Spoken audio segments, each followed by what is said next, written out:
passing an impressive 152 days in the Outer Bay exhibit before being released. Finally, an aquarium had shown they could successfully keep a great white in captivity, but even with the enormous effort and cost taken to make this work, the aquarium still had its problems.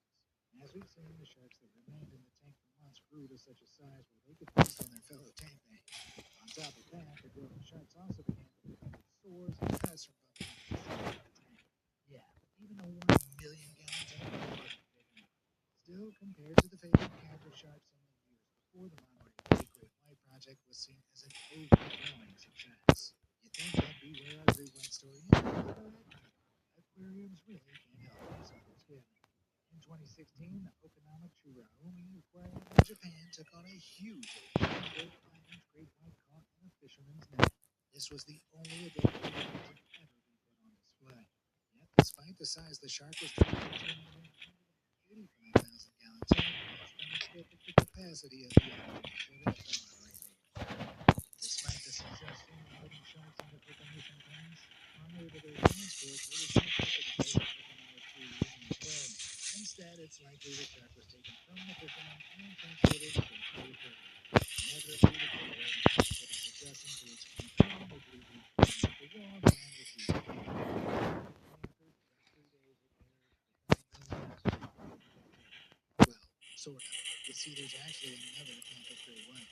Rosie, as she's affectionately been nicknamed, can be found on display at the Crystal World Exhibition Centre in Australia. But Rosie isn't a normal captive gray white. She's a preserved specimen that died after becoming caught in fishing nets in 1997. Still, alive or not, getting up close and personal with that face is sure to leave you with sleepless nights. So Have you ever considered just how different cats are to us?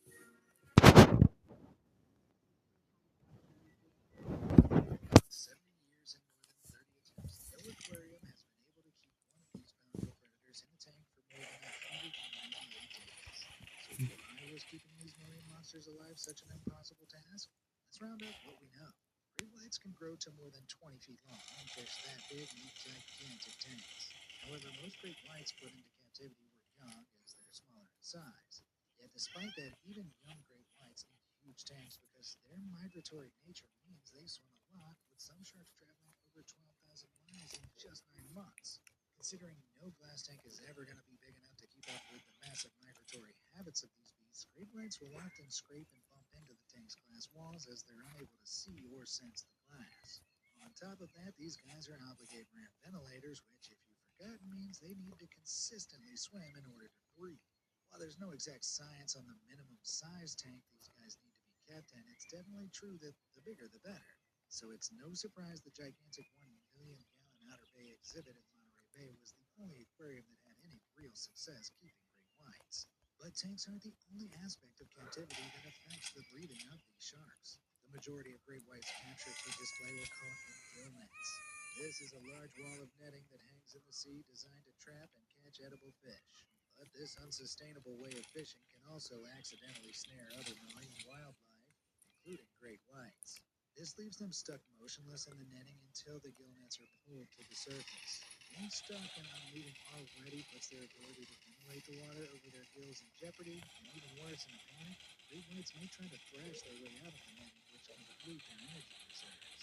Studies have shown that sharks rapidly use up energy reserves during rigorous muscular activity, so the result of gill nets holding great whites free, coupled with their depleted energy reserves, can be fatal.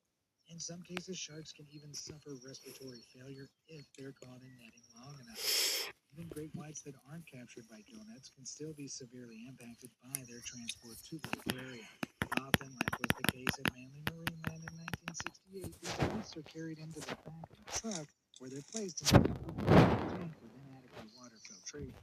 What's worse, the colossal critters could be carpooling for hours as they're taken from their capture location to the aquarium.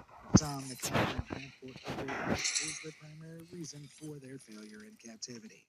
Aquatic biologist John Hewitt went as far as saying, in most cases, it could be said that all these captive sharks were merely in the process of dying, with some taking longer than others. Yikes.